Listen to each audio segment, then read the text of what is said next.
Hello everyone! Well, here's another boring video about how to automate a YouTube channel on autopilot. In this video I'll show you how a system works that generates video automatically using N8N and the VEO 3 model. It's essentially a small content factory that can create videos with almost no human involvement.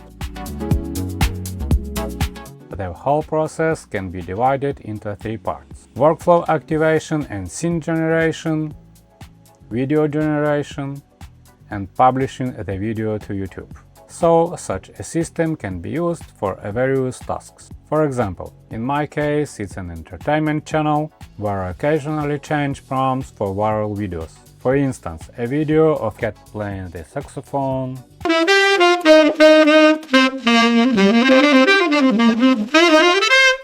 or a scene where someone walks down the street, fails to notice a realistic drawing by the crazy artist, and falls on their butt from shock. These can be used for Instagram posts, TikTok, or any short video content. In fact, one workflow can generate new videos constantly. Now, briefly about the price. Generating a video through the VEO 3.1 model costs approximately 60 credits per video, which is roughly equal to 30 cents. Of course, prices may vary slightly depending on the API model and settings. Now, let's break down what the workflow itself looks like. The entire system consists of a few simple steps.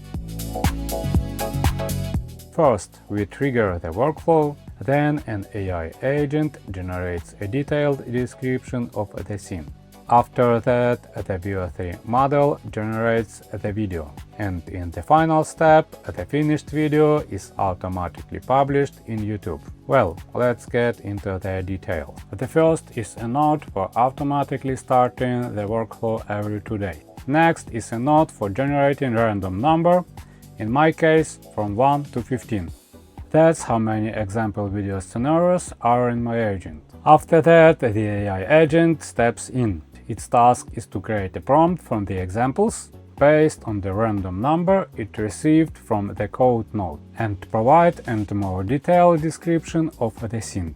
This is necessary because video generation models work much better when the prompt contains more details. Therefore, the AI agent generates an expanded description. For example, here is a short description of a scene, and here is the expanded prompt from the agent.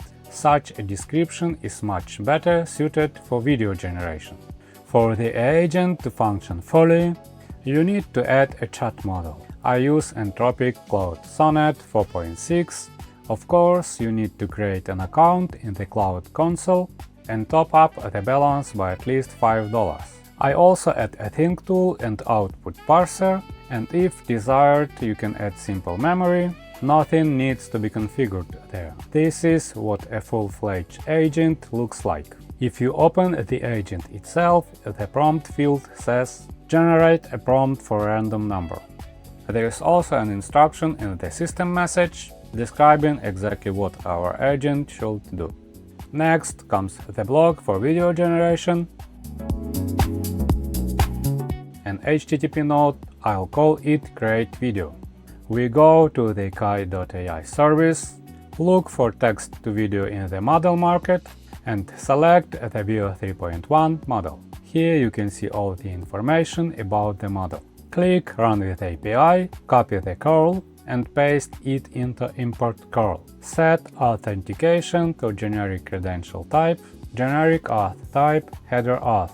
Header auth, create new credential, return to KaiAI, open API keys, click Create New, and copy the key, name, authorization, value, bearer, space, and paste the token. After that, save it. Send body must be activated. Body content type JSON, specify body using JSON, click expression, delete everything and paste. Drag the prompt and paste it between quotes.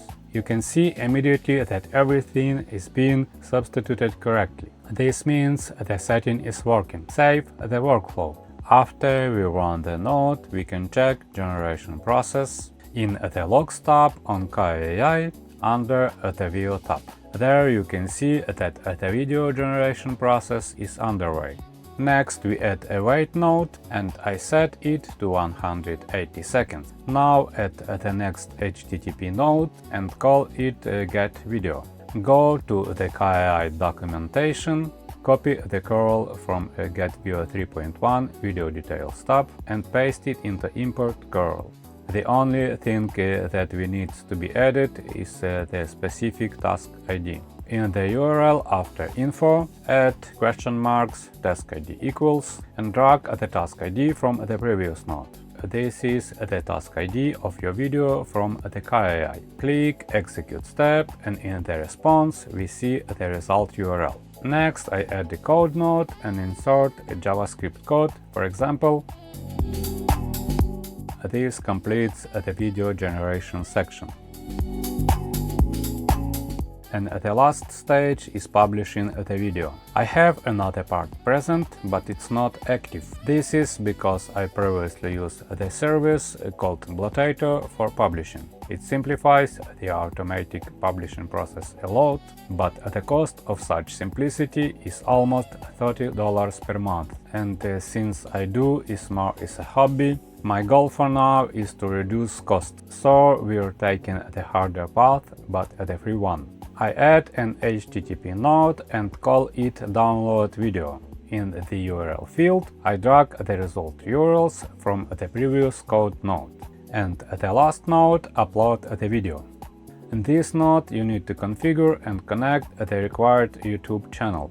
I click create credential, go to the console.cloud.google.com page and log in with the account where the YouTube channel is registered. I create a new project, name it YouTube Automation and click Create.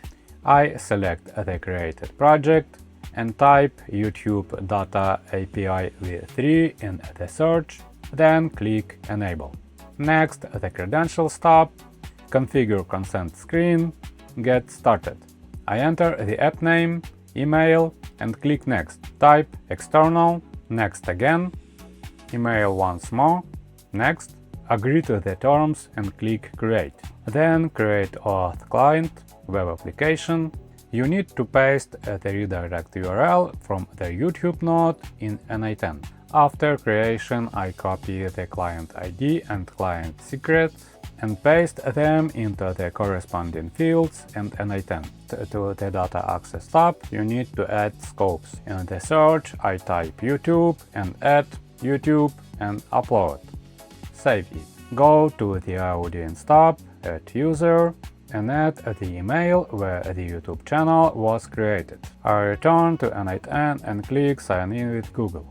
I select the same account, confirm access, and see that the account is connected. Wow! Next, I configure the node itself. Resource, video, operation, upload. I drag the title, region USA, category, comedy, input binary field, data. I add a description, set the status to public, made for kids. No, save the workflow. And now the long awaited moment. I click execute workflow. I go drink coffee.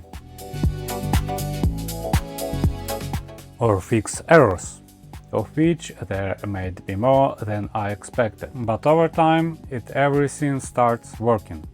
It's called experience. After that, I go to my channel and check the result. If the video is published, I set it to active in N8N. The workflow starts working automatically. That is, my agent starts working for me. As you can see, at first, the videos were getting quite a few views. But then it seems the YouTube agents spotted my agent. And after a short battle between the agents, the views dropped. And now you can sit and wonder why all this was necessary. But for you it might be different. Your video might get millions of views. There are plenty of such examples on YouTube. This taught me a lot, and I hope it was interesting for you too. If you watched until this point, then I guess it was. Oh, and one more thing. There is an icon there that you can also click. there won't see any gifts, but if you subscribe, I'll make a few more boring videos about boring automation. Have a great day, bye!